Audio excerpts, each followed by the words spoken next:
এবার ঈদের নামাজে ইমামের পাশে দাঁড়িয়ে নামাজ পড়ার কারণে উপদেষ্টা আসিফ মাহমুদকে নিয়ে সমালোচনার জ্বর উঠে। কেন সে ইমামের পাশে দাঁড়িয়ে নামাজ পড়েছে এই বিষয় কিন্তু জানা গেল। কারণ হচ্ছে যে যখন ইমামের ডান পাশে ইমামের সহকারী ইমাম দাঁড়িয়েছেন তখন বাম পাশের লাইনটি খালি থাকে, আর এদিকে প্রথম লাইনে যখন জায়গা হচ্ছিল না তখন পিছনে একজন সরে যাওয়াটা বিশৃঙ্খলার কারণ দেখা দিতে পারে। সেই জন্য সহকারী ইমাম যে কোনো একজনকে, পিছনের লাইন থেকে যে কোনো একজনকে ইমামের বাম পাশে এসে সহকারী ইমামের ওই কাতারে দুইজনের কাতার করার জন্য অনুরোধ করে।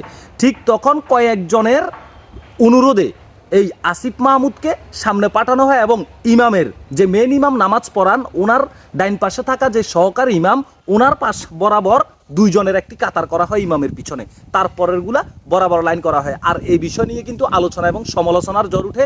সবাই বলে ক্ষমতার কারণে বা নিরাপত্তা সেফটির কারণে এটা করা হয়েছে, কিন্তু না, ইমামের অনুরোধে লাইনে ব্যাঘাত ঘটার কারণে, নামাজে ব্যাঘাত ঘটবে শুধুমাত্র এই কারণেই কিন্তু তাকে সামনে আনা হয়।